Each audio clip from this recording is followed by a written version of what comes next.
Yes, if I confirm, it's your boy Foxy in the building. I like your boy. The chopper of them and the fryer of plantain. Yes, 1995, 1999 Gidigbo champion. First Igbo governor of Lagos State. Baba say yes, he can say yes, we fit. Yes, for I confirm. Yes, for that confirm, it's your touts Foxy in the building. I like your boy coming at you with a special episode of Africa Today Show. Ginger. This is the birthday celebration for your tout Foxy P. Prime Minister of Tout Nation, head chef of Tout Kitchen, Foxy P is in the building, and the ginger is so internal, ladies and gentlemen. It's my birthday, and what I did was I went on YouTube, Africa Today Show, I went on Instagram, went on Facebook, went on Twitter. I asked people to ask me any question that if want to hear me answer. And hell, as my brother Namo said, be careful what you wish for. The question that people were asking me, somebody even asking for my address. Are you FBI? Are you CIA? Are you a Boko Haram? You can't do that. No. However, I'm going to make sure that we're going to go down the list of questions. Some people ask the same question, but it's okay. It's all right. That means you are spiritually inclined with somebody else. Maybe you don't know this. Maybe you and those other people, you're a member of the same marine spirit cabal. You people are the ones that swim in the night and you wake up in the morning and there's oil on your mouth. You people go together, but you don't know. You're living in Ukraine. The other one is living in London. The other one is right there. People's headquarters in the Saleko, Lagos State, confirmed. But people do not even know you're related like that. But people ask the same exact question, word for word, even punctuation mark, the same. But it's okay. I will make sure I answer the question. And if you don't hear your question, please don't be vexed. Just know that the question have plenty dies. So I have to go by the ones that were most important. I can tell you more about me myself. Or maybe your question is just so stupid. Somebody asked me, what do I like to wear? Boxer or pint? Why? Are you coming inside my John Thomas? Stay humble. Anyway, let's start the question. Mila from Instagram asked, what inspired you to start? Well, number one, I believe I'm a very, very funny person. And I say I believe because in this life, if you don't believe something, you can't do it. So I believe I'm a very funny person, just naturally. When I'm hanging out with people, just talking, chilling, whatever. If you watch the first couple of episodes of Africa Today Show, it was never scripted. I never really wrote down what I was going to say. It was just off the top, freestyle. And even till now, I might have bullet points because I'm talking about news, but it's just freestyle. So I knew I was always funny. However, I'm a hustler. And that's the truth about anything, I think I used to throw parties here in Maryland, from like Maryland and DC from like 2006, so a lot of the big shows you guys remember, like, when Nice came, I helped to promote that event, when they brought Nigeria Reunion to Maryland, I was part of the promoters on there. So I was doing all these things, and I think around like 2007, 2008, I got out of grad school, started working. I just became disillusioned with the whole thing. It was really hard to balance promoting parties and then, working a professional job. So I was like, I have to find my next hustle. I have to find the next thing I'm going to enter. And that's the reason why I went so aggressive with the comedy thing. Because my approach wasn't necessarily, I'm funnier than you. My approach was, my business sense is on a different level compared to you. You can go on stage and make people laugh more. But if me and you start this race now, in a year, you're going to be reading about me because it's the business sense I'll use. So that's the reason why I got into comedy. And that's the reason why, if you look at the first couple of shows that I did, I don't know if I should tell them this story, Jesus Christ. Alright, who knows who this might inspire? So, with everything that I do, I tell myself I'm an educated person. I'm not going to do it the same way that somebody else who didn't go to school is doing it. I'm not trying to disrespect people that didn't go to school, but the fact that I have, when you go to grad school, that means you have what, like 16 years of education, 20 years of education. You've been in school for 16 straight years of your life. Something should be different between you and someone that did only 6 years of primary school, confirm.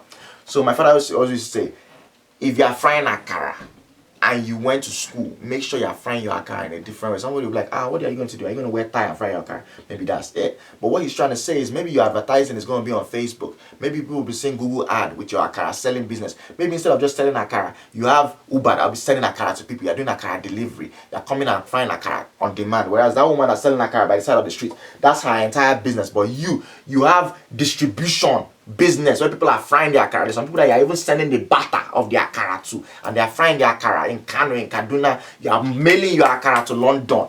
That's with your education. So I said, this comedy thing, I'm going to go about it a different way. So what did I do? To start off, I said, who's out there that needs comedians of African heritage? And I know like a lot of the schools, they do the African Student Association events. And what do they end up doing? They get like one African American kid who's funny on campus, who comes out there and says all these inappropriate jokes, African booty scratcher, blah blah blah. They don't understand our African parents and them just being very conservative and turns everything off. I was like, okay, so this is my audience. These are the people I need to try to get. How am I gonna get their attention? Now this is back in like 2009, 2010. There was no Instagram videos. They only had Facebook. Like, how can I get their attention? I can start doing videos and send these videos out to them and be like, yo, book me off of this. Or I can go and book certain gigs and flip it. So I did a couple of free gigs where I did some schools, local schools here in the Maryland area. Went and did their ASA event. You guys will never have heard about this because I was so small that they didn't even put flyer, nothing. It was a free kind of thing. I'll just go there and perform. And so I did that. Boom. Did that. That's 2009, 2010. Did that. Called it the African Princess of Comedy. So when it was just me. Did that. And then now flipped it. Now started going to focused schools. So I reached out to the Ivy League universities, reached out to Princeton, reached out to Yale, reached out to NYU, reached out to these top schools and told them that, look, I sent the email, I didn't use my own name. I said, we have a comedian, Foxy. He's absolutely amazing. He's very, very talented. He has a master's degree in this and this. He's a scholar, he's a comedian. He's performed and he's currently has a tour going on where he has performed in these 4 different schools with all kinds of praise, and it was in this newspaper and this. And we want to add your school to the tour because we know that you guys have an ASA event coming up, May, whatever. Boom! As soon as you send that thing like this, they're like, who's this guy? He's already on tour. He has master's degrees. Actually African. We want him. Oh, Princeton has booked me. I went and did the Princeton show. As soon as I did that Princeton show, what did I do? I now flipped that email. What does that email now say? Foxy P, the first African-born comedian to perform at Princeton. That's performing at Princeton. You think Brooklyn College will not book me now? So that was the whole thing, you use the smart. So the business sense is on a different level. African Princess of Comedy, you can go out there and throw it out there. By far the biggest African comedy show ever held in America. And this is a tour that has been, the mayor of Houston came out and twirly for us. We went out to Hollywood, blew it out of the water. People said you can't get 100 people. Look how many people got come out. We had more people at our show in Houston than Whiskey when he did his own show. The point I'm trying to make is this. The business sense is on a different level, and God has been blessing me on that. So I don't get into arguments with people who talk about, whether I'm funny or how funny I am, or when they try to compare me with all these comedians. Because it's a business, and I'm a hustler. This question is from Dr. Il Buzz on Instagram. How old are you? 33. All my blessings triple. Hey, not triple. I go born triplets this year. Hey, not triple. 33 years old. The boy Akala, the boy is getting up there in age, but we thank God. One of the reasons why people like to hide their age, ladies and gentlemen, is because they've not achieved what they believe they should have achieved at that age. So that's why every step of the way, when people ask me my age, I'm always quick to let them know. Just because I look so young and the skin so fresh, look at me, looking like fine china. That's because I eat goat meat at least 3 times a week. I take good care of myself. At the same time, eating salad and I'm putting a body on the side. That's why the boy feels so good. I've been rubbing Vaseline. Vaseline is what I rub on this body since they born me confirm. You're not going to see me putting any kind of designer cream. No, I don't do that. But Brisky can be out there doing major things. But no, I don't rub anything extra. I drink a lot of water. I mind my business and I stay humble. And I'm telling you, I'm feeling so young. I'm feeling so fresh. Look at me. As I did like this, like I can't take jam for somebody confirm. 33 years old is the age. This question is from The Real African. What were your degrees in? Undergraduate degree was electrical engineering. Master's degree was computer security. It was actually information assurance and networking security. What is your professional career aside from comedy? IT security. I do IT security, IT risk management, IT audits. As a supervisor, that's what I do. On the side. That one is my side hustle. The comedy is my main hustle. Because let me tell you something. That's where I'm contributing to somebody else's goal. There's somebody that set up the company that I work for. The person woke up one day and said, I would like to have a big company like this. And the company has to be so big that we will need people that will come and be helping us make sure we're managing our IT risk. And then they now started hiring. That's how they hire me, confirm, as a supervisor. So in my own business, I woke up one day and I said I want to be doing comedy. So that's my own business. So that is my main hustle. How were you able to buy your house at a young age? I was focused though, and by God's grace, I won't even lie, because when I first came to this country, my uncle who was mentoring me, the first person that picked me up from airport, actually, they didn't even pick me for airport itself. I came from the airport, I landed, and I called them and they said, enter taxi, confirm. So this is a true story. So all these people now that if they don't come and pick you for airport, like, my guy, you abandoned me. Back in the day, you have to use your own leg. Person will ask, am I the one that told this country Obodo Yibo? No. So basically, he told me that he bought his first car at 21 and he bought his first house at 30. And I said to myself, I can do better, confirm. So I focused on the whole thing. When I graduated from school, started working, I started saving my money with the mindset that I had to buy my own house. And I was able to do that, I believe, when I was like 24 or 25. This question comes from two people. I grind daily and shocks Michael. How did the touts come together? You are finally eating the main porridge that I cook for you. That's a good question. I feel like everybody should know. So how did the touts come together? Very organic. Very organic. There was never a casting call. There was never anything put out there saying that we want a group of comedians. How did the touts come together? I met Komi, and that's a comedy boy. I met Komi at a stage play that we did by the Bassi brothers. So that's Stonefield Entertainment. So that's Enomborg Bassi and Eddie Bassi. They came together and did like a stage play. Amazing production. And then I was a disabled guy. And Komi was one way that we entered. And we're supposed to come, the pastor had already bribed us on the side. So come and do fake miracle, that kind of thing, where they lay hand on you and you now be healed. So me, I just had disability. I'm walking like this, and Komi just had with it. And during the whole practice and everything else, we're just relating. And I was just looking at this guy like, yo, I still believe till today, Komi is by far the best physical comedian I've ever seen. Like seriously, the way he moves his body and everything, the way he just like, I mean, he's just head and shoulders beyond every single person. If you've ever been around him in real life, you will see it clearly like, yo, this guy, your funny is just coming out of your body like this. I mean, the same way we breathe out air, that's the same way funny comes out of him physically. So I was like, wow, this guy is really, really good. So I told him, I was like, when we now finished this show, I was like, yo, I think it'll be good for us to do comedy. But the thing is, I can't. It's like, oh yeah, I'm definitely down. And I was like, but I don't know how to show you how to do it. I don't know anything about it yet. So give me some time. Let me go learn about it and I'll come back. And this is crazy because I think it was 3 years later. So by this time, 2009, I'd already started doing stand-up comedy. 2010, I started doing Africa Today show on YouTube. So I already started to get seasoned. And then 2011, I got the call from Giddy Lounge to come and do their, come and start my own comedy radio show in 2011. Shout out to Benny Bing, shout out to Lumi of Giddy Lounge. And that's when I now hit up Komi. I was like, yo, I don't even know, I don't know if he still had the same number. I had to reach out to somebody to get that number from him. And boom, you know, I was like, yo, let's link up. So went to this one place, Ibis, where we go to go and eat pepper soup and nkwobi. And I was like, yo, come, let's meet up. This comedy thing's about to kick off. Let's make it happen. So he came. And he didn't come by himself. He came with somebody that had 4 corner hair. This person said it's like Okin biscuits. I don't know whether you have seen boats that they are bombed. How the steel just beyond mango. That's how the person's head shape was. That boy is Olua Kaponeski, also known as Mama Toby. He came with Komi that day. So Komi was like, yo, bro, I'm definitely down to do this comedy thing. But this guy came with me. This guy is funny. That time Capone could not even speak English. If you ask him any question like, hey, what happened? Where are they going? Well, his mouth would just be rolling around like someone that's putting hot pop-off inside.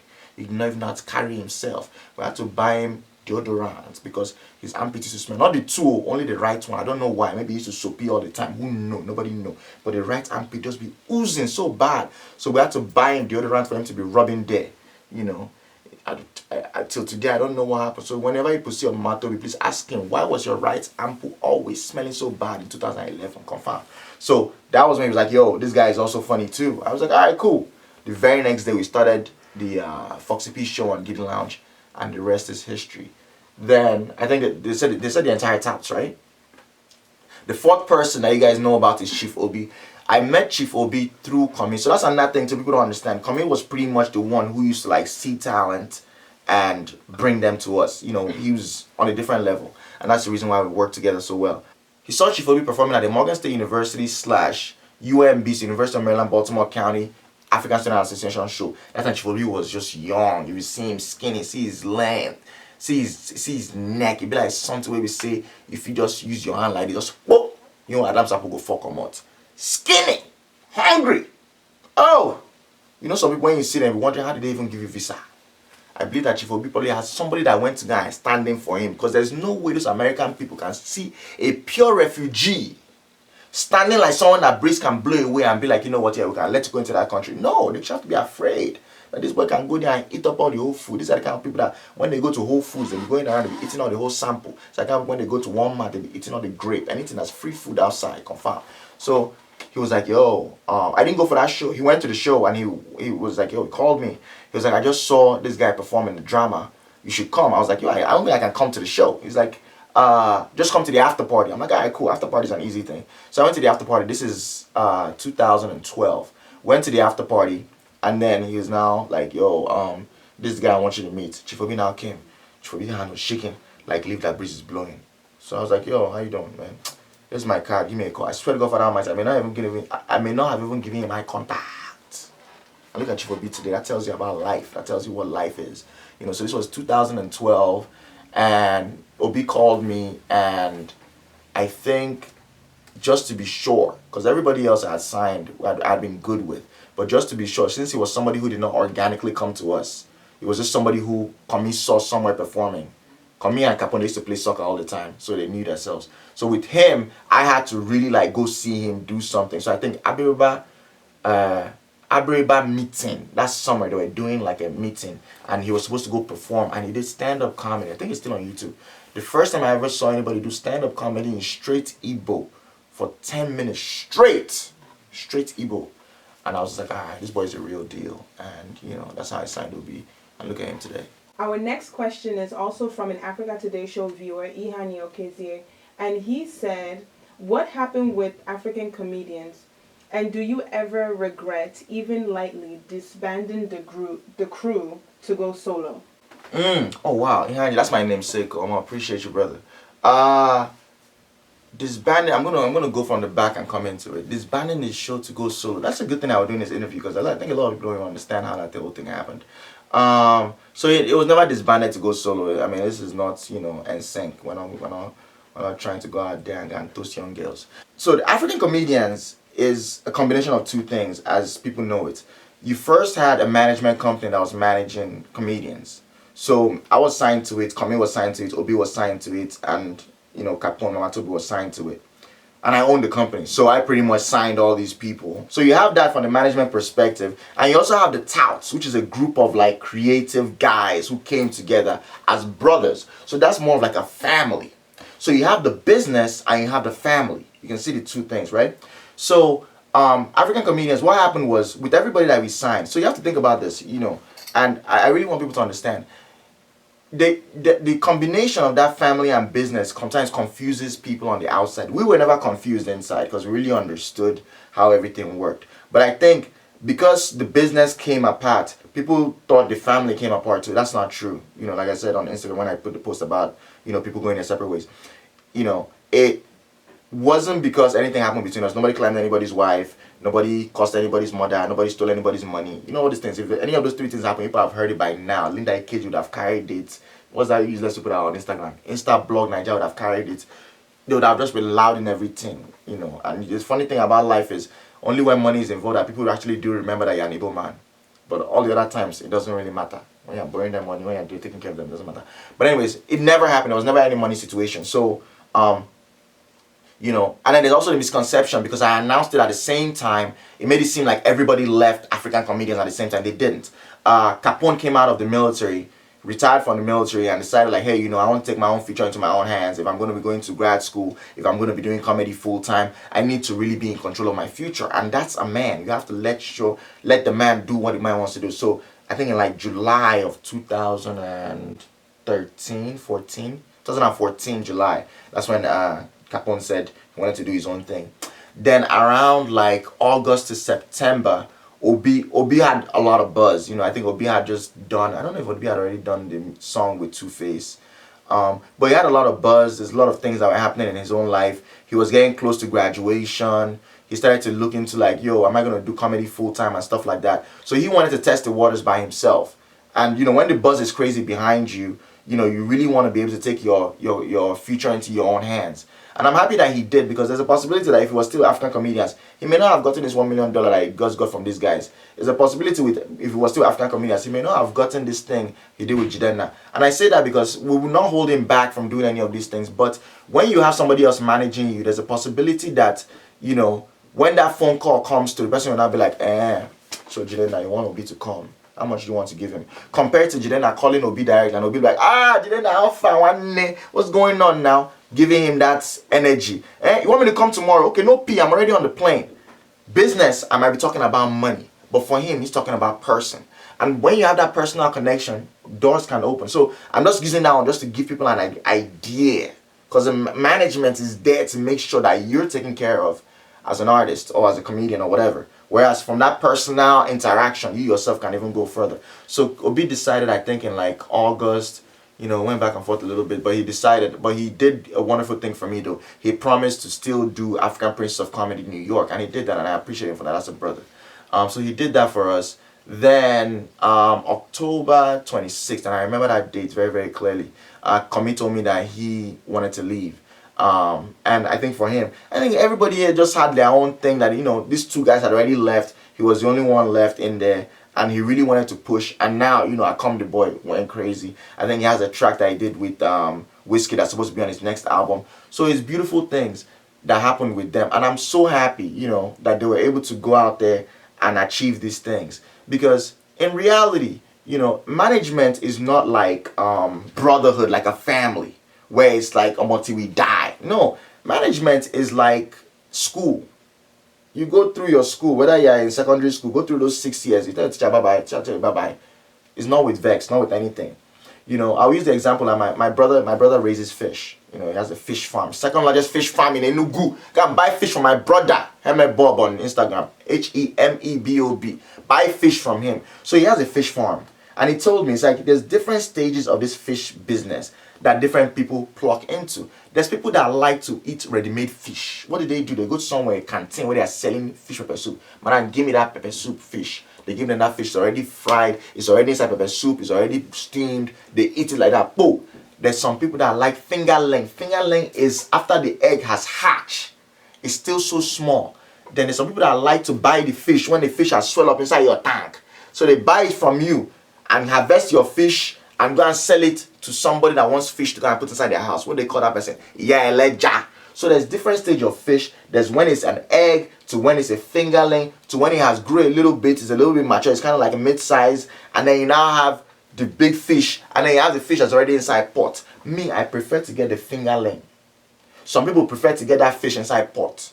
I can't get that fish inside pot because it's very expensive. We're dealing with a very talented comedian. The same reason why I doubt I'm going to be able to sign right now. It's going to be really expensive to sign like a Basket Mouth, although I'm coming for them. All these African comedians are based in Nigeria and trying to move over here. I'm coming for April. It's going to be hard to sign a Bovi. I may not have the kind of money up front, but it might be easier to deal with somebody who has the talent, the natural God-given talent, and teach them the skills and groom them and give them that time. Whether you're throwing them small gigs, whether you're making it possible for them to come with you to shadow you, you know, give them that ability to grow their talent over like 2, 3, 4, 5 years.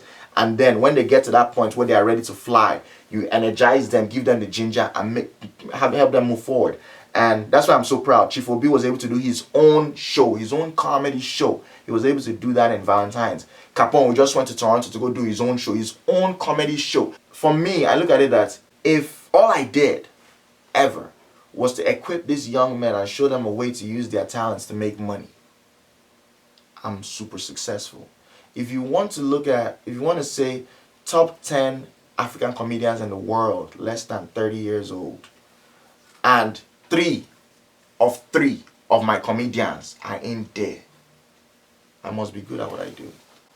So anybody that's out there that's trying to sell their market, let me know. Shout out to Young Prince. I do have one comedian right now. Young Prince, amazing comedian based out of New York. Young Prince, no run, no. We're still working. Give yourself a couple of years. Then you go out there and get that ginger. Hollywood money is what you're going for. I also have 2 comedians I'm looking at. I'm looking at an African-American comedian, and then I have this young Nigerian-American guy that's based out of Maryland. I'm not going to tell them their name because I'm not going to thief them.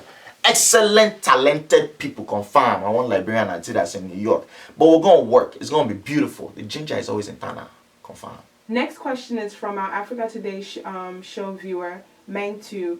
He asks, if you had enough money to live and could choose any job outside of comedy, what would you do? If money was not an issue, I would probably be a school teacher. It would not be children that are too young because I don't like being around people that can't read. Uh, it would have to be at least primary two, so that's like second grade up. So it would probably be between second and third grade, second, third, fourth grade when they're still kind of like young and impressionable. One times one, one, one times two, two. They are really eager to learn. I don't want any teenager, that early teenage phase of like 11, 12, 13 when they just want to just fight you. I hate you. I hate. No, I don't want them. I can do those young ones and I can do just before they graduate from high school. When all of a sudden they're now like, damn, the whole world is out there in front of me. I would like to teach like maybe 11th grade, 12th grade. Maybe not 12th grade because those ones are about to leave school so they don't care. 10th, 11th, or 2nd or 3rd grade. That's what I would really want to do.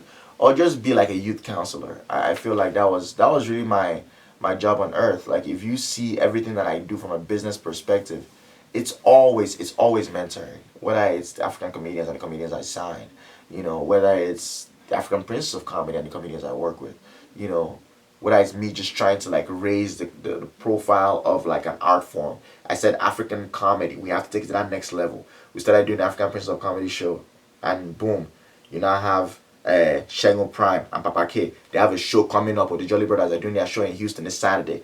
Nobody has seen that before. Obi did his own show. Capone did his own show. I think Kami is planning his own show. Prof B did his own show. We're seeing a lot more shows. All of a sudden, the Africans are like, damn, every weekend comedy. Yes, that's the way it's supposed to be, and I thank God I was able to mentor a couple of people, these young comedians, and I said, let's go there.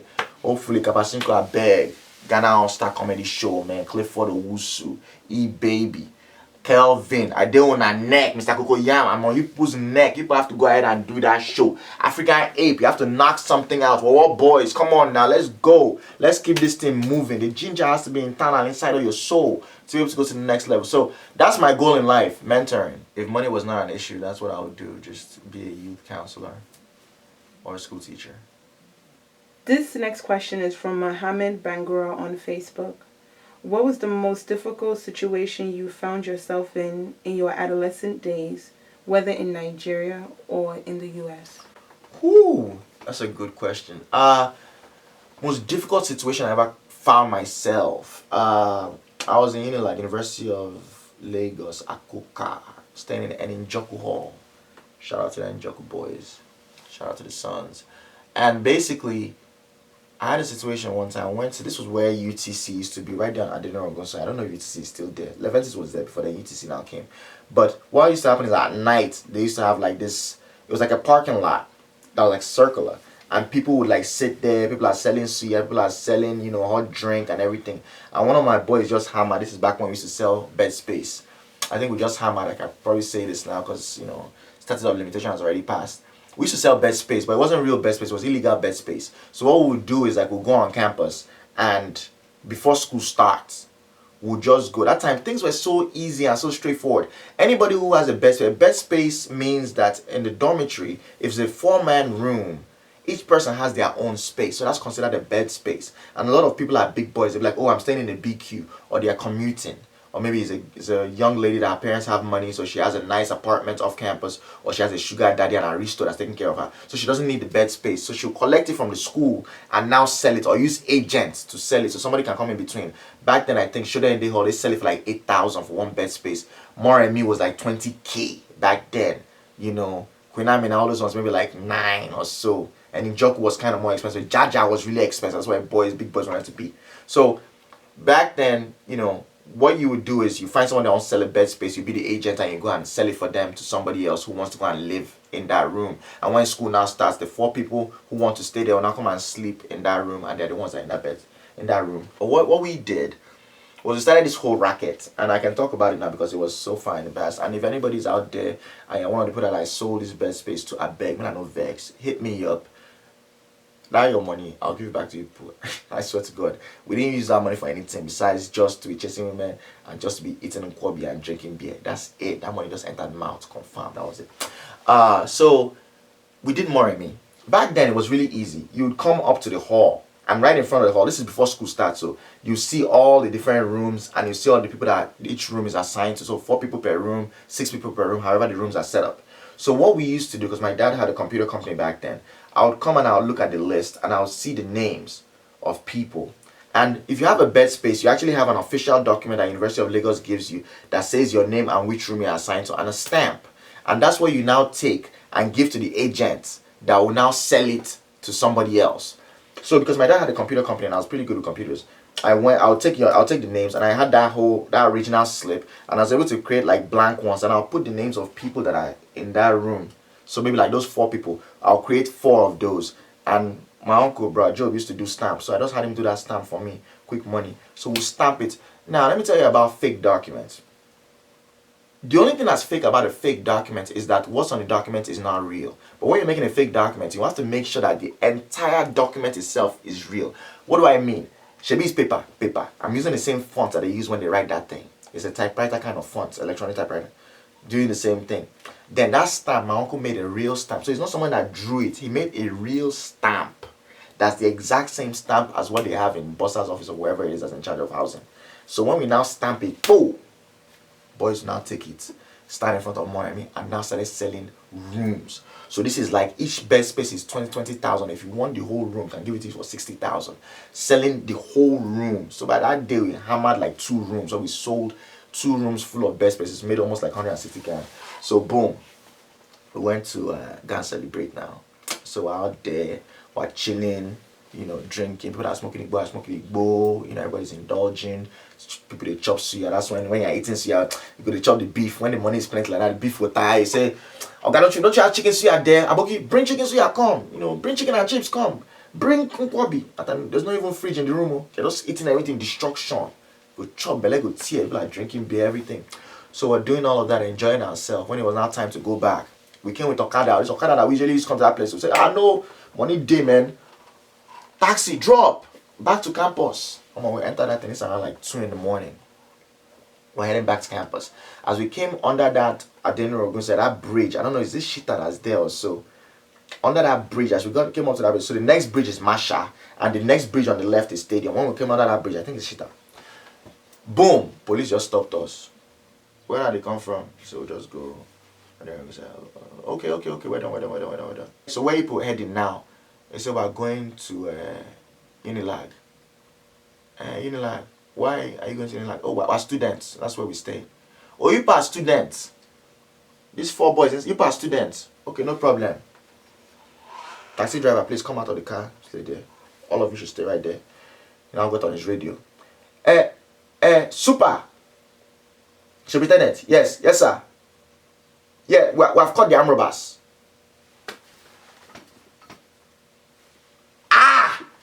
Arm robber. Where? How? Who? Who is arm robber? See our boys. I beg. They already called gun. Some arm robbers just robbed the place right here in Bode Thomas, and we know that they are students of University of Lagos, and we have caught from there. Boom. That's why they carry us to go police station. Now, I don't know whether you've dealt with police in Nigeria. There's certain things that you can deal with where you can talk your way out of it. But anything that has to do with armed robbery, before you know what's happening, you already started chopping slap. Where is the gun? But okay, no get. Whoa! Where is? And now we're not dealing with regular police, we're dealing with mopo. These are all those mopo that used to have that open air, station wagon, that pickup. Where they just be sitting there, like you see them with gun, like they don't be sitting there in the back there. When you look inside, you can see dry blood. That's why they put one arm robber. And Nigerian police, it's not hard for them to see that, oh, they've caught arm robber. You try to run, they shoot in your leg. So like, damn. I saw this life one day. The carry us go station, man. Carry us put inside cell. As we entered the cell, like this, it was late at night, so everybody was kind of chill. To disturb us. Except the mosquito. The way with mosquito, they take bite for cell for Nigeria. I think those mosquitoes have Ebola. Those mosquitoes are infected by something bad. Those mosquitoes, they are evil spirits. Because they don't like to bite you. They go first go, just to they announce, say they are around. Wake up. Luckily for us, I saw the super show up. Came through. So where are the robbers? Bring them out here. Let me see them. They come, wake us. Go. Come out. All the drink we don't drink, all the go boys smoke, everything don't clear. Your eye go clear. And plus, the worst thing is that we now had money with us. So they say, hey, this are the money with them thief. So everything came together. I said, we don't die today. God damn, my parents sent me to go to school. And now, I'm being caught as an armed robber. They go shoot me, they go kill me for this set. They brought us out. So they say, what's your name? I say my name. Can I say that guy? My boy Sonny. Sonny. Say, which school you go to? Say, Unilag. Say, what's your matric number? 99040366. That's my matric number. I said it like that straight. That's what I want. Boom. That's what I want. Boom. You say 04. That's engineering. 03. That's electrical. And I looked at the corporate that brought us. We were lucky because that guy was actually a graduate of Unilag. So he knows the matric number. So he knows that these young boys are real students. So he's like, Corporal, if you don't want to do this police work, it's very important for you to tell us right now. So you can drop your uniform and drop your rifle. But for you to actually have to go out there looking for armed robbers that have been robbing people, and you come back with these young children jambites.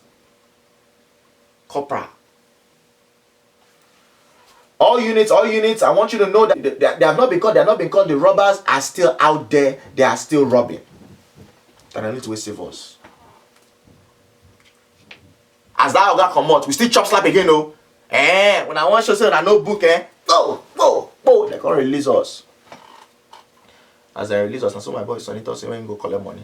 Let me go collect. I said, leave that money, I beg. That was the most difficult day, man. That was the day where I see God in his real essence. The kind of prayer where you go pray when you're inside cell. Damn.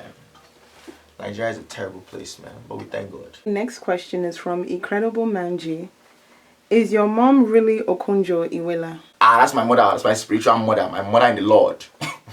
No, that was actually an event that I did. That's the wonderful thing about comedy. You don't know who you're going to run into. And I did a private event. I wasn't allowed to share any pictures or any photos from the event. And she was a special guest at the event. And that's one thing that happens. I get calls from like the Nigerian embassy here in the US. Different embassies, different, organizations. A lot of like very, very wealthy people who say, hey, no pictures, no Snapchat, no Twitter, no Facebook, no nothing. Just come here and make us laugh. We heard that you're funny. So that was one of those kind of events. So by me saying that she's my mother, I have claimed her, confirmed. I need pocket money. This question is from Yvonne Aqua. How do you juggle everything, a career and a side hustle? How do I juggle everything? I think it's time management. I just need to know exactly what I'm doing. I mean, fortunately for me, I don't take any comedy gigs on the weekdays. So what that means is, 9 to 5, Monday to Friday, I'm in my office. And then maybe like Friday evening, straight from the office, I get on a plane, fly out to wherever I need to be. That's what we did for Capone's show. I went to Toronto this past weekend. Just time management, knowing where you need to be at what time, making sure you have an excellent support system about you, making sure that, people at work, they know what I do. And I tell them that it doesn't interfere. And then comedy people, they don't have a full-time job. So you can't be calling me to come and do a comedy show for you at Tuesday at 10 a.m. It won't happen. So the time management is very, very important. And also the fact that I actually do love those two things that I do. I'm very, very good at my full-time job. And I believe I'm very, very good at my comedy gig. So off of that, the interest is there 100%. I will stay up till 5 in the morning if I need to edit a video, and I can stay in the office till 11 p.m. if I need to get a report out. So those two come together beautifully. Ni Ojo 14. Did you really eat the food in Tout Kitchen? Confirm. People don't understand that Tout Kitchen food is expensive. If you see the amount of suya we're making, just the suya alone, do you know how much beef is? Confirm. So if you think about the suya that we'll put in, sometimes we'll put like a smoked turkey, we'll put chicken, we'll put all kinds of things. You know how much it is to buy that amount of indomie and pour red wine inside? See what we'll be doing. Each meal for Tout Kitchen costs between $300 to $400 each. That's the amount of grocery that we buy. I know some people will be like, oh my God, how can people waste this amount of money? When people are watching all this big film where they now bomb one BMW, that's 30,000, 60,000, that's just blow up like that. Oh, none of you are complaining. If we are just humble servants, are just putting that kind of money inside that, something that we believe in, it makes sense. It makes sense. The fact that we're able to shoot edit, produce it ourselves. We're not paying any of the comedians because it's us that are there doing it. So we're saving money from all those things. So we can invest the money into buying real food and cutting it up and cooking it. Tout Kitchen is a kitchen for real African men cooking real African food, the African way. No guess allowed, period. Ha! Man, Tout Kitchen probably has to come back. I won't even lie. That shit was dope. Okay, next question is from our Africa Today viewer, Cezani. When are you going to bring Tout Kitchen back, or will it ever be done again? Is it going to come back? It will come back. Definitely has to come back. It's not going to come back with the same cast. But, you know, it's definitely going to come back because, you know, boys are so busy these days. So, definitely will come back. And like anything else, I know for a fact that when Tout Kitchen comes back, people are going to be like, where's KK Lion? Where's Obi? Where's... Let me tell you something. One thing people don't remember is this. The second episode of Tout Kitchen was the first time Chief Obi was on there. And I remember comments. Chief Obi was reading these things. I was getting depressed. People were saying, please don't ever bring that guy, that third guy. Don't ever bring him here again. He's not funny. He's not good. Keep him out of this thing. Don't ever let him come on there. I think Chief Obi was in the first time, was in the third edition or so. To the extent that we listened to them, and I think the next one that we shot, we didn't put Obi. But after a while, I was like, man, fuck y'all, man. Anything that we're doing, we'll do it because we know it's good. We definitely appreciate the fans and everybody else, but the consumers will consume.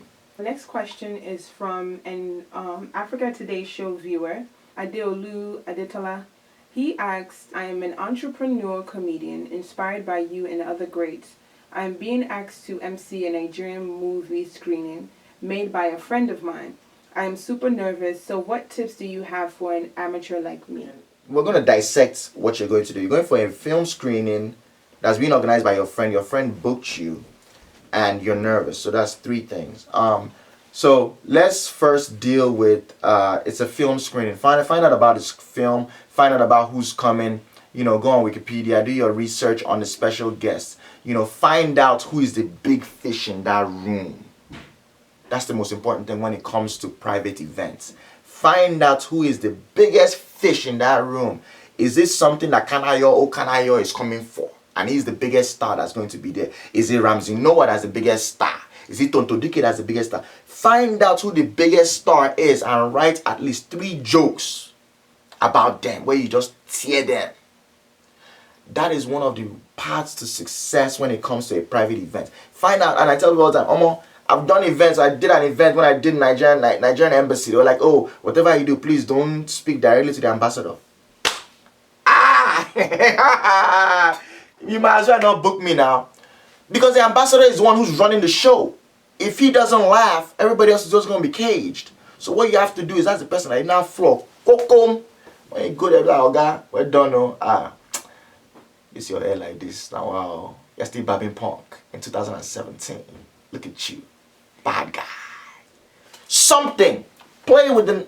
I shouldn't say negative, but play with the person, like, but you have material that's for them, where you stroke them and you stroke them well. Don't be evil, don't be vicious, don't come at them bad. If their wife is fat, don't be like, oh, your wife is obese. Don't do that. She just a heavy, thick set. That's what he like. He like them curvy African men. Confirm. So find out who your head honcho is. Number 2, remember that your friend is one that booked you. And your friend knows that you are an amateur, confirm. And your friend is probably not paying you. And with everything in life, they get what they pay for. So your friend has already taken a calculated risk. So if nothing else, remember that at least one person believes in you. That your friend saw you and said, you know what, my guy, you'll be able to do this thing. Number 3, when it comes to your nervousness, don't be afraid. Everybody gets nervous. Chief Obi dey shit before every single show. When I say before show, I mean he'll be backstage. He'll be like, Obi, you're next. He'll be like, oh, shit, I need to go shit. I've never seen that kind of thing in my life. Let's say the nervousness, the shit and come out. Come here on a piece. Come here and piece 15 times and he'll be drinking juice backstage. Everybody has their own thing. For me, I just control the piece. I know that this is not real peace. I've already pieced before. This is nervous peace. So I just hold it inside. And then what I do is when I go out on stage to help my nervousness, because I always get nervous. You know, always be afraid of anybody who tells you they don't get nervous when they get on stage. I don't care what kind of stage they are on. Whether it's stage where they are singing music, whether it's a stage where they are doing comedy, or stage where they are doing firing squad, maybe they're an arm robber or whatever. Everybody gets really, really nervous when it comes time for a performance. Just understand that the nervousness is what will make you prepare well. So that nervousness is that's what it does for me. When I'm nervous about a big gig, it makes me prepare even harder. prepare even more. I'm working on my material. I'm writing new stuff. I'm in the news. I'm seeing what's happening. I'm focused on that event itself, trying to find out who's coming. Is there going to be a whole bunch of white people, Asian people, black people? The black people, are they going to be Caribbean? Are they going to be African? If they're African, are they West African, North African? I'm studying it. So when I get there, I'm not surprised. Nothing you guys can throw at me. But I don't get crazy. And at the end of the day, just remember you're the one with the mic in your hand. They have no choice but to listen to you. But you're going to be good, my brother. The next question is also from an Africa Today show viewer. Ibrahim asked, what is the biggest regret you've had being a comedian in the past 5 years? Biggest regret is I planned everything out. I kind of had an idea. When we started, I started doing Africa Today show, then we had the radio show, then we did that, and then we got fired from Giddy Lounge and went to True Sports and went back to Giddy Lounge and they fired us again. So they fired us twice. And then after that, we did Touts Kitchen, and then Instagram broke out, and we started doing our skits and all that kind of stuff. The trajectory was to break into TV, and I'm talking about circa 2014, 2015, and I specifically went to Nigeria, and I had great meetings with different people, I think Red TV, Ebony Live TV. Ebony Live, actually, I think they commissioned us to go ahead and put together a TV show and everything else. And that was when the Nigerian economy just crashed. Dollar went from being I think maybe 135 naira to $1 to being almost 400, 500 naira $1. So at that point, it became impossible for them to work with us when our costs are in dollars. I think the pilot I was trying to shoot was ridiculously cheap. I mean, it wasn't even that expensive. I mean, talking about maybe 20 or 30 grand at the most, which initially would have made sense to them. But then when that thing has now almost tripled because the dollar, so that really affected me. I think this was around the time when we're doing Channel O, we're doing skits for them, and then Channel O Africa went under. That's so those not being able to take advantage of that the acceleration that we had, to make that jump quickly, because people have been seeing the skits. And I say this as a regret, not just for myself, but also for my brothers. I'm talking about Obi, Komi, and Capone. And also the larger, umbrella of African Princes of Comedy. Because remember, when the comedians, under African comedians left, what that did was it also freed me to now see the big picture. I was now what? It's not just about me and these guys. For us to just be here, just doing our skits. I'm we're better than those people. We're better than those people. Nah. I'm gonna open the door. So that's when I brought Wawa Boys in. I brought African Ape, Dulo, Clifford Owusu. Just bringing all these ridiculously talented people. Craze Clown. Every single person that does comedy that's good, that I respect. Shegun Prime and all these guys, young guys, brought all them in there. And I said, we're going to do this thing. We're going to move forward. Namoski, Leslie, Henry Asuzu, all of these guys, brought them under that umbrella and then did African Princes of Comedy. And my goal was to now take the comedy thing forward. So the regret that I have is that till now, none of us have broken into TV. None of us have broken into movie, which is supposed to be the next level. This stand-up thing. Stand-up is a means to an end. Look at Kevin Hart. Look at Seinfeld. I mean, name any comedic actor out there. Look at Steve Harvey that's out there doing nonsense because he has big mustache and bald head, supporting Trump, the Orange Pharaoh. That's been the trajectory. They go into TV, they go into movie. But that's my own regret that I haven't really been able to get any of my guys there. But people are making moves. I mean, Dulo has the show, the African Booty Scratch. I think it's called African Time now. Leslie is with, UCB in New York doing amazing improv. So I'm sure within the next year or two, but that's the one thing that still hurts me. That's one thing that still irks me, that I haven't been able to, get any of my people into that next level. This question is from Ray Shelley. When was the last time you laughed so hard your eyes watered? And who or what made you laugh that way? That's my immediate junior brother, Heme. Crazy funny dude. As in, by far the funniest person that I know. By far. That's why sometimes people are like, wow, you're really, you're like, yo, you're really, really funny. I'm like, you don't even know my brother, man. He was telling me this story about someone that came to buy fish and was pricing the fish, and he now told the person to go inside and reach their hand and touch the fish so they can know that his fish is on a different level. I don't remember remember the whole story, but basically it was something along the lines of him now making the guy enter inside the fish tank. And the guy is now trying to catch the fish with hand. And when the guy was now unable to do that, it's not like, so you can see. I've trained my fish. So this fish I'm selling to you is not just regular fish that's inside of that tank. These are trained fish. I'm feeding them with American food. Every day answer with whistle. There are things that are trained inside of them. So they taste different. This is the kind of fish you cannot sell it to just regular traders. Because the guy had a suya place where he's doing like, grilled fish. You cannot sell it to regular people. No, that fish is a special kind of fish. It has to be sold to only doctor and lawyer. It's a learned fish. And when the guy ended up paying more for that fish, can you imagine? So that's the funniest person that I know who made me laugh till I was like snorting, man. This question was one of the most popular questions asked on Africa Today show comment section and Instagram. Where is Philo Baby?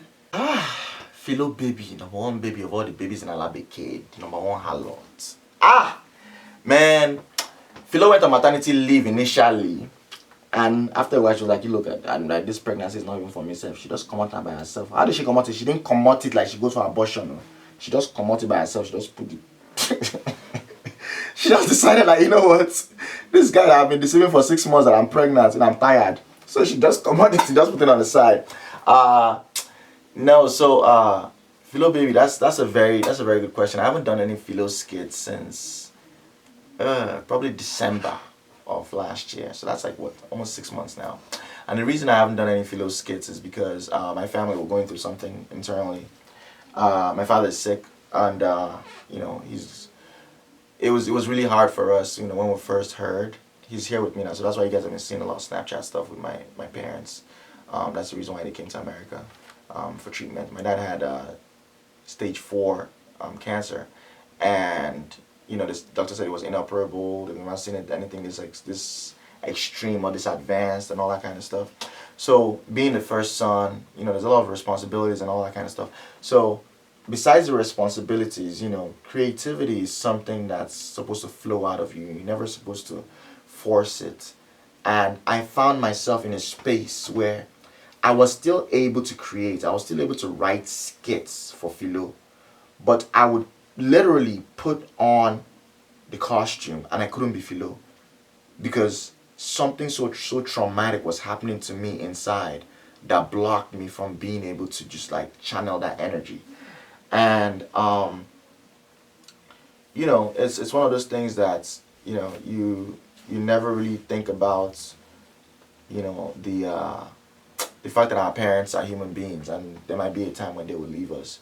So it was like when I saw that happen, a lot of my friends have lost their fathers, this past 2-3 years. I have at least 7 or 8 friends who their fathers died, and I was like, damn, is it how my own father is gonna pass too? So that mindset and all of that, for me, I'm a little bit older.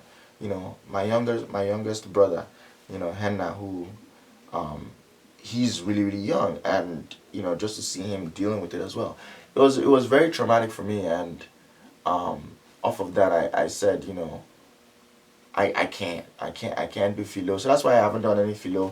I haven't done any skits. You haven't seen me do that.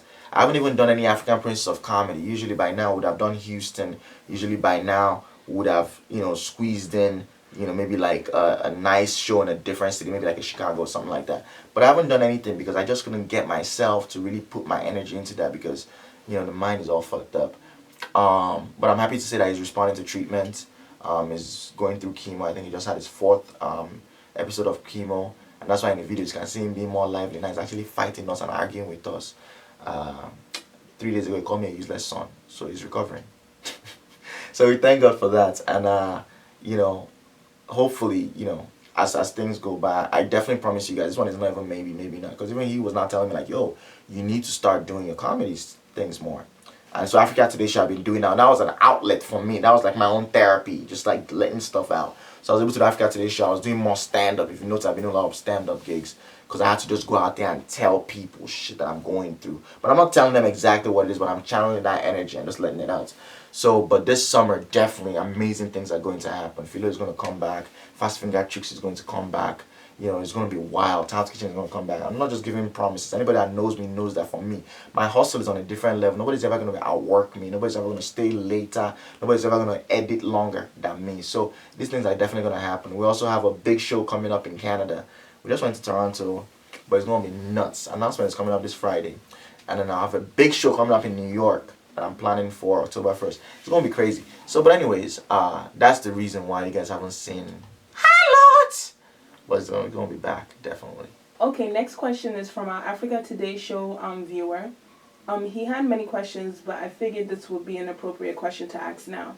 Your mom being a pastor, what is her friends and colleagues' views about you drinking? Let's take a step back. Let me give you guys some information about my mother. So you can understand I'm a pastor's kid, but it's not that kind of pastor's kid. My mother, as you guys can see, is a very outgoing person. She's by far the most outgoing person I've ever seen. There'll be times when I find myself, my dad is a very reserved person. I find myself being like my father. And I remember what she used to always tell me, and what my dad used to always tell me, be like her, be like her. So it's funny when people see Philo and they see her, and they don't know I'm actually channeling my mother through that character. So, background on my mother. Growing up, she was early teens during the Civil War. So she was part of BOF, Biafran Organization of Freedom Fighters. My mother knows 3 ways to kill a man with the key. They were the ones who used to go past the war front. So the war front would be going on. They'll go behind the enemy lines. And she was born in the north. So she can speak Hausa. So she can go behind enemy lines and go talk to the Nigerian army soldiers and come back and tell the Biafra soldiers what's happening. That's the cloth she's cut from.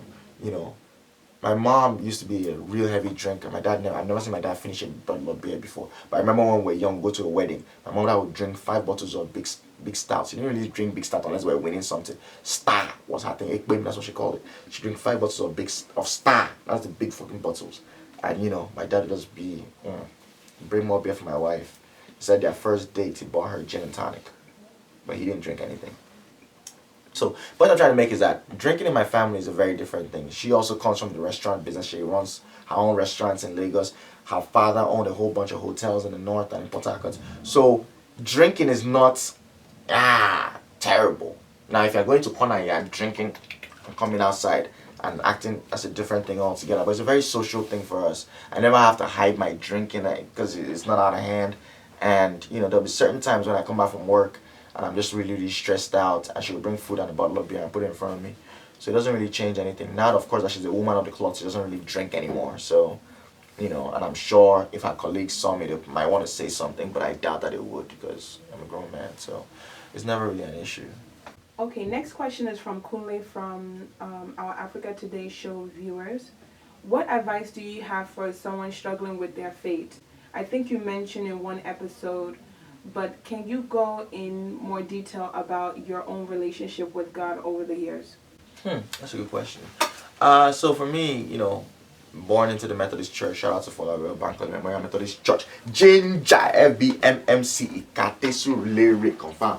Being born into the Methodist Church, Sunday school, everything. There's no question. Every Sunday you're going to church. I think for me, coming to America at a very, very young age, very impressionable. I think I came here when I was like 16, 17. Coming here by myself, no family, no nothing. And going to school where they taught me, I took this class called World Civilization, where they spoke about the Abrahamic religions, where they talked about, Christianity, Islam, and Judaism. And they said it's the same thing. And I was like, yo, I come from a country where Christians kill Muslims and Muslims kill Christians. Nobody has ever told me that this thing was all the same. And then I started studying. I'm like, Old Testament is the Jewish Torah. Prophet Isa in the Quran is Jesus. I said, this thing I planned to work, man. These people don't plan this thing down. They don't write this. They just use and does they control people. Does they finger people brain. Does they carry money they give Pope. Then they carry money go Mecca. I'm like, this thing they just fingering people brain. There is no God. If there is truly a God, let him strike me dead right now. And I slept and I woke up the next day. I said, exactly.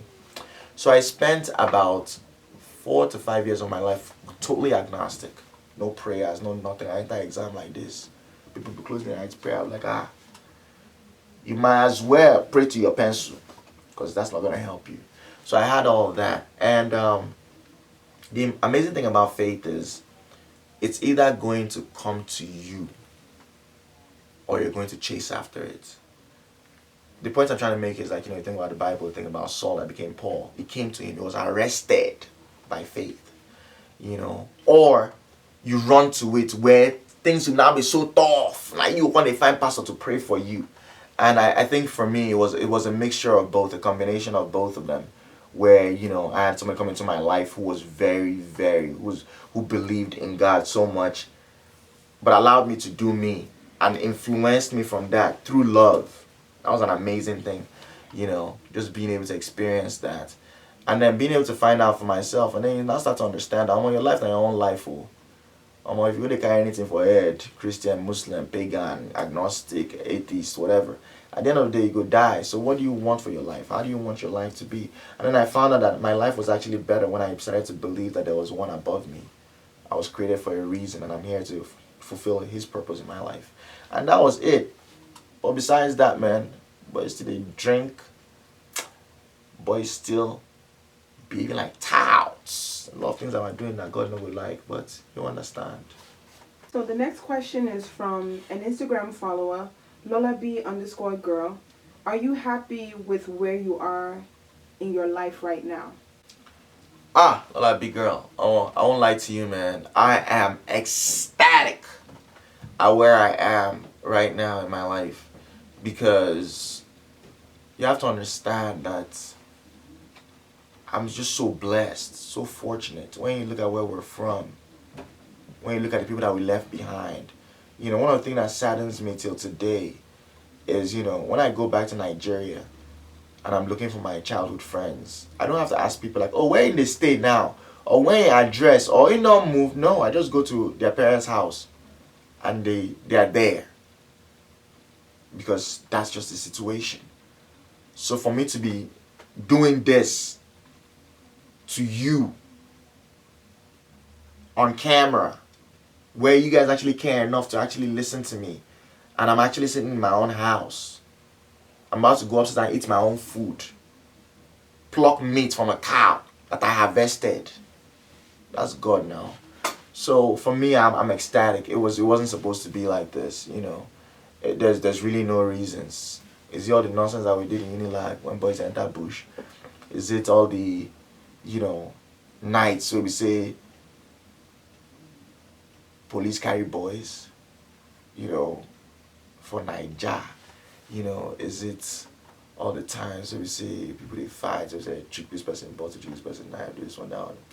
I mean, there's so many reasons why we shouldn't be here, But it's God. So I'm ecstatic. I'm ecstatic. I cannot even think about, like, there's definitely things I could have done better, but there's absolutely no regrets, in all honesty. Like, if I think about it, there's really no regrets. Like, I'm just thankful to God for just giving me this life that I'm living right now. Able to have my parents here. Popsy Talk saying he's sick. And boom. Come America. Come take care of yourself. For Nigeria, man, let's keep it real, man. Come on. If you don't have Buhari money, that man will be dead by now. But even Buhari self is not even being treated in Nigeria, so what are we even talking about? Being able to do that, being able to have my family here, being treated every single day. They wake up NEPA day, on AC, everything. Anytime I free, chop it in one chop, watch cable all day. If I send out a play, go ahead and watch. It's a beautiful thing, so I'm ecstatic. If nothing else, just the ability to be able to provide for my family is a beautiful thing. So I'm very happy about that.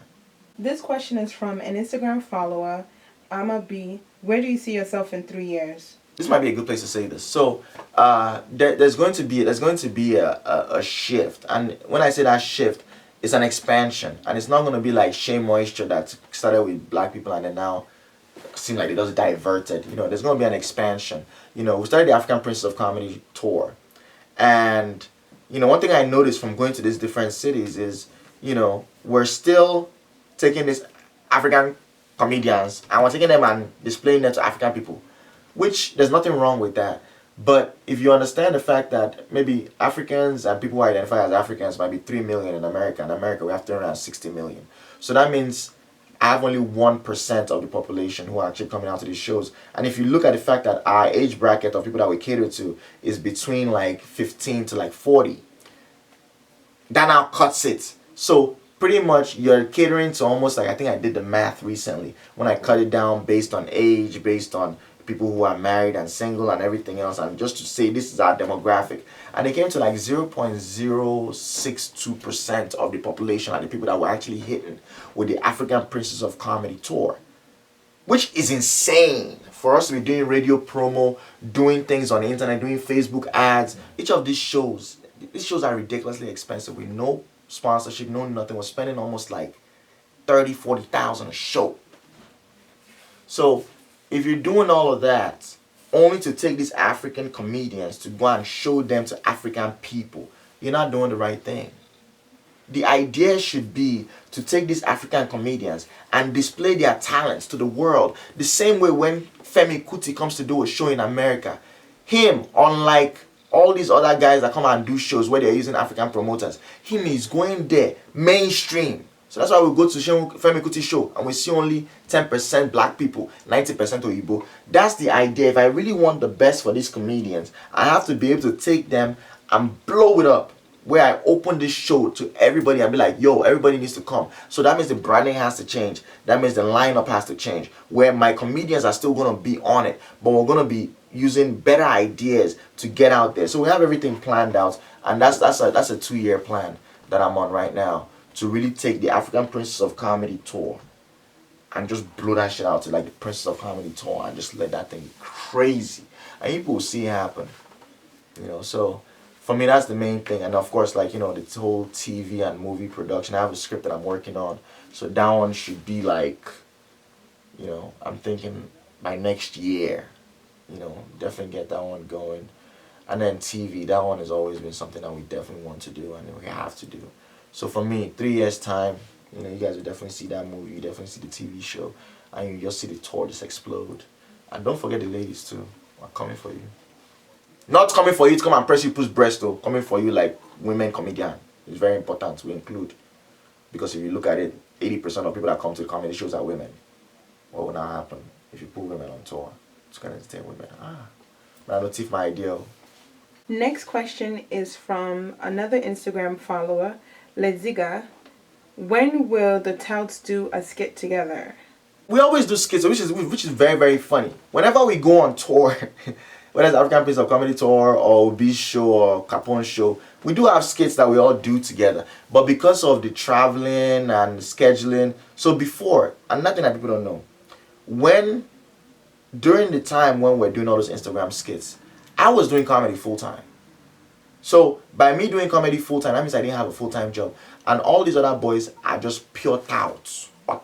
They're just going to school and staying in the house and doing comedy. So that way we could shoot. That's why we're doing skits every single day. That way we could shoot Monday morning, we could shoot Tuesday evening, whatever. But now that I have my full-time job, that means weekends are left. But then on weekends, I'm traveling and doing gigs. So it's getting kind of hard. Obi has his own thing, Capone has his own thing, Kami has his own thing. So that's why it's very, very difficult. And also, I'll tell you guys a secret too. That's also one of the reasons why you don't really see us doing skits with other people, because we're so used to working together that it's almost like, how am I going to work with this other person? But because you were not able to get this guy that you want to come and be in the skit, end up not doing it. So, you know, are we going to be able to do something? Definitely. I'm expecting that this summer we'll definitely be able to do a couple of skits together. But right now it's just the schedules that just make it hard. But there's no way that any of them will hit me up and be like, oh, I have this idea. And I'll be like, yo, let's shoot it in the middle of the night. If it works for everybody, we'll definitely make it happen. Okay, next question is from Kennedy I. What advice do you have on doing business with friends without it negatively affecting your friendship? Contract! Contract. Contract.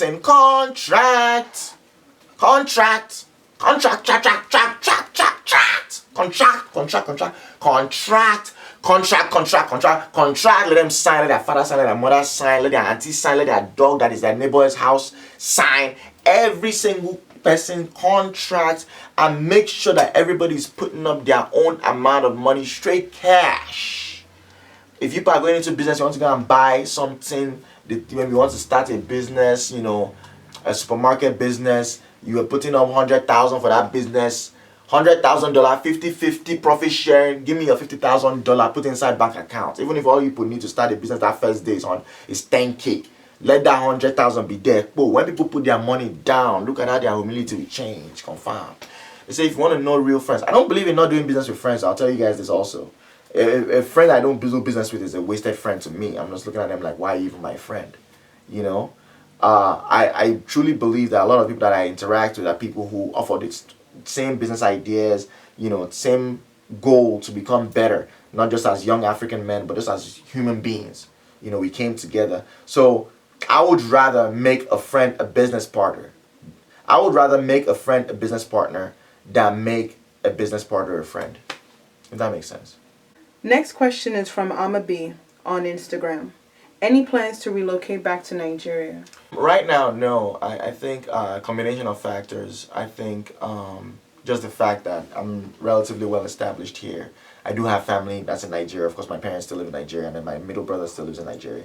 So, you know, I think over time, I've been in this country now. I think by next year, I would have been in America longer than I was in Nigeria. So when you start to think about it from that perspective, you start to understand that, you know, maybe this is you. When before, if you asked me the same question 5 years ago, 2011, I was going to Nigeria when they had the whole, trying to set up the whole privatization of the electrical grid. I was working for a company that was actually doing like electrical grid shit here in America. The guy who went out there to go and head the whole thing was one of our supervisors here. I reached out to the guy. The guy was like, come through. Because I have an electrical engineering background, and that was what I was doing in that company. So I went there, 2011, went to go and look for work in Nigeria. You know the first thing they asked me, where's your NYSC? I said, eh? They said, where's your NYSC? I don't have NYSC. I didn't go to school in this country. They said, oh, you have to go and serve.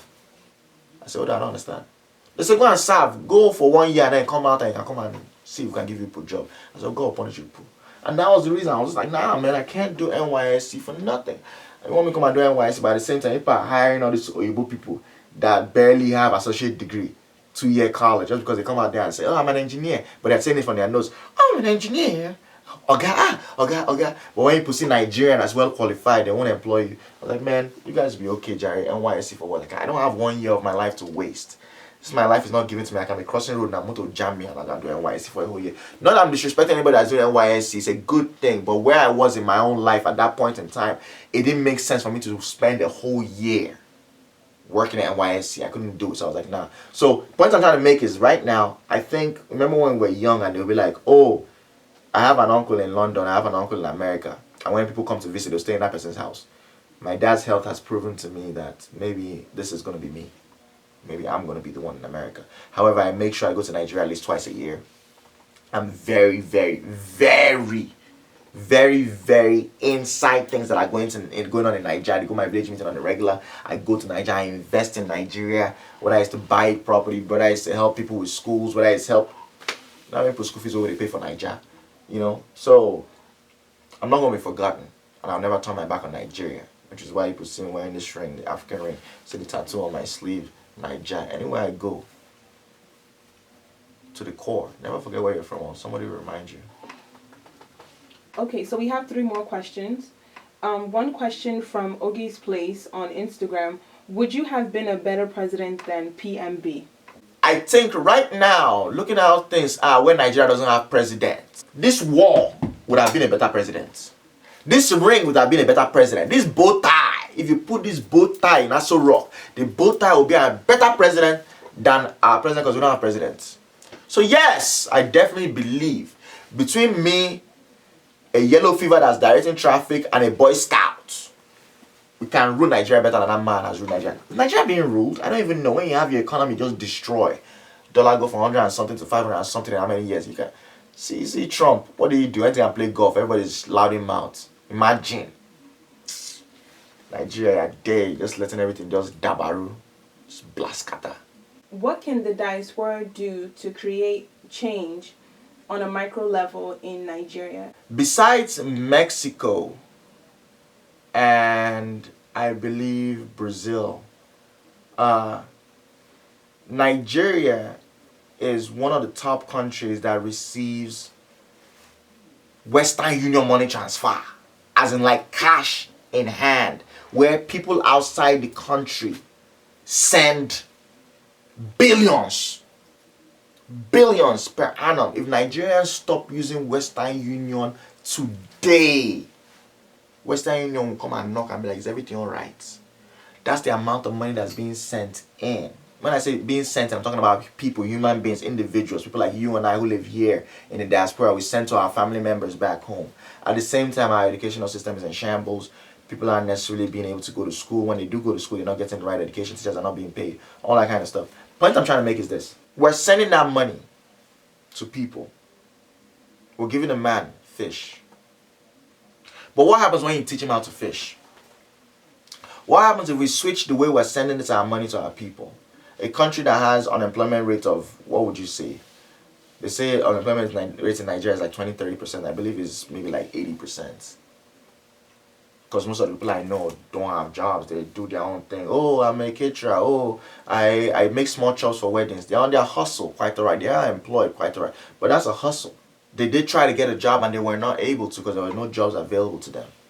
Oh, I sell Ankara. Now I'm doing, shoe. Oh, somebody hit me up on Instagram recently. I'm selling hats now. Yeah, he has a business going on and I appreciate him for being a small business owner. But in essence, right up until maybe like 2 months ago, he was an unemployed graduate. So if you look around us, you can tell. So the point I'm trying to make is instead of us sending just that money, how about we figure out ways to work on the economy? And what do I mean by that? I'm not saying that we should now go and become the next Okonjo Iweala or whatever. No. I'm talking about like if you're a fashion designer and you're sending all your stuff to China for it to be made, what would happen if you spend 3 months of your time in Nigeria and get a group of like 40 women in your village, let them be sewing the sewing for you? Believe me, it might even be cheaper than what you're paying in China. You understand what I'm saying? If you have graphic artists, you're trying to come up with a new idea for like, business cards or whatever, what would happen if you ended up hiring somebody off of the internet in Nigeria to help you do the work? Believe me, those guys would do just as good a job with your logos and everything else. And you'll be able to get it on time because when Nigerians are on their hustle, they're on their hustle. So for me, that's my mindset. That's really what I want to do. That's where I want to take this whole comedy thing to. Where in fact, now that we have an established company here in America, we can have a sister company there in Nigeria where we're actually like recruiting comedians, we're training comedians, and boom, when it's time, we can bring them here, file for them to come here, come and do shows or whatever. They earn foreign revenue, they go back home, and then they're able to make it happen. What will happen if we start shooting our movies where instead of us trying to do our sets here in America, we're able to go to Nigeria and actually do the work there? We actually have a film crew that's actually out there doing the work. So for me, that's the mindset. I don't want to be giving people money anymore. I want to be giving people business. That's the mindset that I have. And if I do it and if you guys do it, I'm already doing it anyways. But if you guys can do it too, we're going to make a huge difference. And then the next question is from KC. He said, do you know of any youth who have gone from the USA back to Nigeria to start a successful business that is still in operation until today? Oh yeah, definitely. I know people that have gone to Nigeria. Should we debange them? They went to Nigeria now. Successful business. They went to do music and it worked. I have a friend, Banks, who went to Nigeria to do politics, and right now he's one of the assistants to the Senate President, Bukola Saraki. So he's doing very, very well. I have personal friends who have gone to Nigeria and gone into agriculture. I have a cousin who went to Nigeria and took over his father's company. Now he's the third largest distributor of alcoholic beverages in Nigeria. So I know people that have done it. However, the success rate is quite low. For anybody who's trying to go there, I would say don't sell all your property. Don't be like, do or die, everything. No. Depending on your age, if you're 21, 22, 23, yeah, you can sell all your property and go there. What's the worst that will happen? If you fall, you bounce back again and you keep making things happen.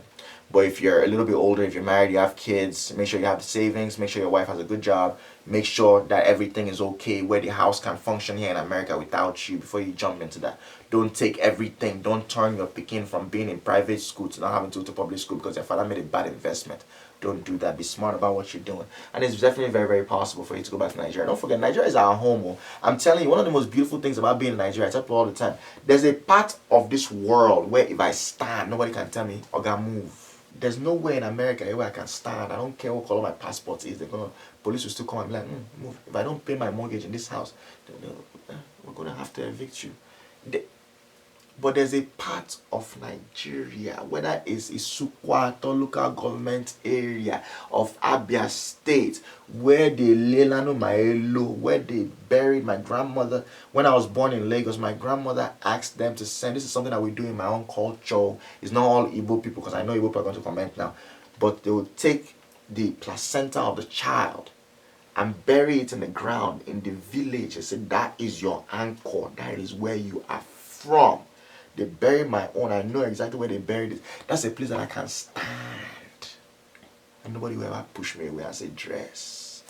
Because if you push me like this, brother, dress back, idiots. Can't come close to me, because that's my origin. So, with that behind you, you're definitely going to be successful. When Nigeria is tough, just do your research before you try it out. So this question is from Instagram follower eBay_underscores Chooks.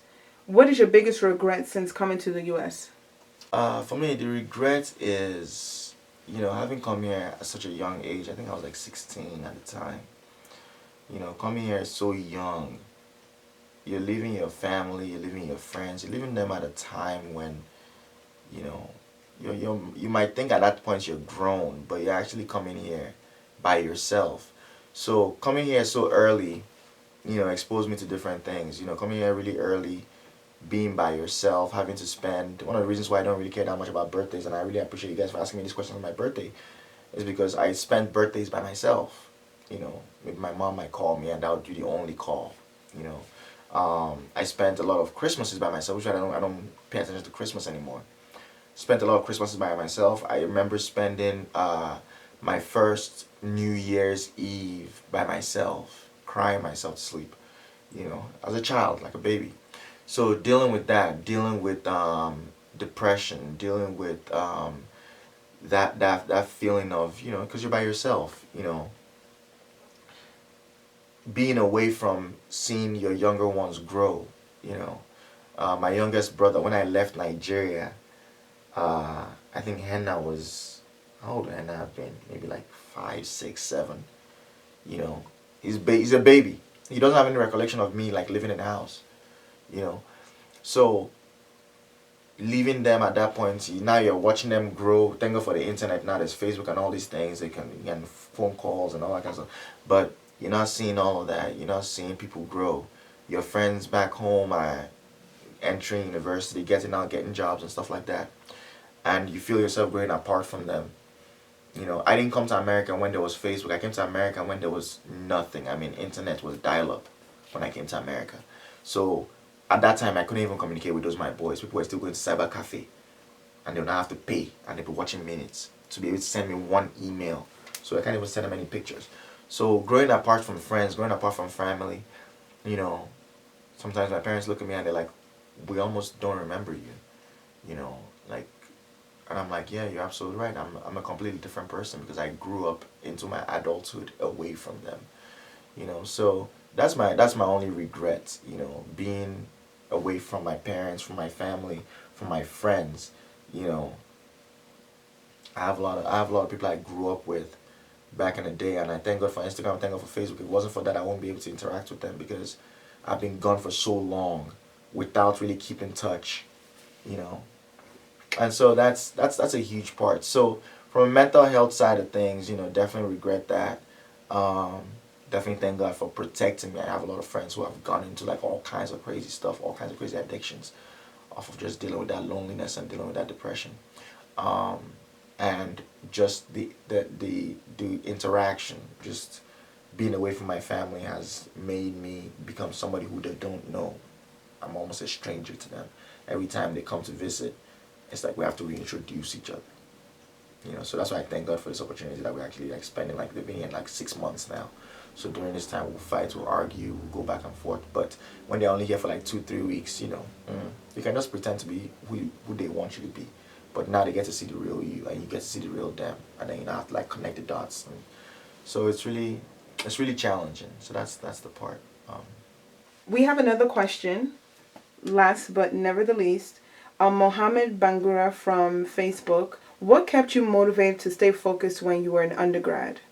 Instead of doing Yahoo or other alternatives that may have gotten you in trouble like the ones before you. I had no option. I had no I had to succeed. That's the only thing I fear, failure. I had to succeed. When I was coming here, my father sold 2 plots of land to give me exactly the amount they wrote in that syllabus that I needed to survive for a year. So you know how back in the day they give you like the syllabus for the school that you're going to, and they'll tell you that this is how much you need for books, this is how much you need for feeding, this is how much you need for dormitory, room and board. And I remember it was $16,603, and my father gave me exactly $16,603. And it was more like sink or swim. You go out there, I'm giving you enough money for a whole year. And if you make it, you make it. If you don't, you don't. So I didn't have any option. I had to come out here and get on the honors program, become a resident advisor, so that way I didn't have to pay for my room anymore on campus. I had to hustle, spending summers on campus working. Everybody else has gone home. Winters, Christmas time is still on campus working. Everybody else has gone home. Doing that, so I was able to graduate from a 4-year degree in 3 years just by pushing myself and just telling myself I had no option. So I really couldn't raise my head up and look for any distraction. A lot of the things that people did when they were in college, I wasn't able to do. I dated only one person all through college. I don't even remember ever really getting ridiculously drunk while I was in college, because I never really went out. I didn't have a car when I was in college. So, a lot of things that were real distractions for people, I didn't have them. I didn't even have a cell phone up until my senior year of college. So if you don't have a cell phone, how can your boys hit you up and say, my guy, come on, go smoke a boo? If you don't have a cell phone, how can a girl call you and be like, yo, come get this? It's impossible. There's no booty calls, nothing. So very, very, very basic standard of living. I was boxing at the time, New York State Golden Gloves and all that kind of stuff. So very disciplined. So there was no option. I mean, what am I gonna do? Do something that will not get me in trouble and then they not send me back to Nigeria? What am I gonna tell my father? To him, he's an able man. Those 2 plots of land that were in the back of our house are gone. They're gone. Whether you pass or fail, those plots of land are gone. And it's a tangible thing. It's not like he reached into his bank account and said, take the money. No, he sold that land. So to him, that's something that he lost. So to him, he told me, he's like, you're an investment. I'm investing in you. So that investment, I have to protect that investment by doing the right thing. So I had no option but to go out there and get it. And I did. But yeah, guys, that's all we have. That's all the questions. This thing could only reach almost 1 hour. Boys not late to go work, die. But thank you guys so much for the amazing questions. I pray that, the same way you guys wish me happy birthday, may God continue to bless you guys so much. It's an amazing thing just being able to just entertain people on this level. You people don't understand. Now that make us who we be, confirm. Anytime that anybody that you follow tell you that he doesn't care about the fans or followers, they lying to you. Because let me tell you, if 1 million of them leave, that's the end of it. So thank you guys so much for supporting me. Please keep praying for me. Please put me in your prayers. A lot of things that's happening, not just for me, for my family as well. They say the things that they face, not be the things where person feel talk for mouths, not be the things where person they see for eye. So please just keep praying for me. And as we always talk whenever we end this show, anything we not die in our voice, when in doubt, suck that breast. Change.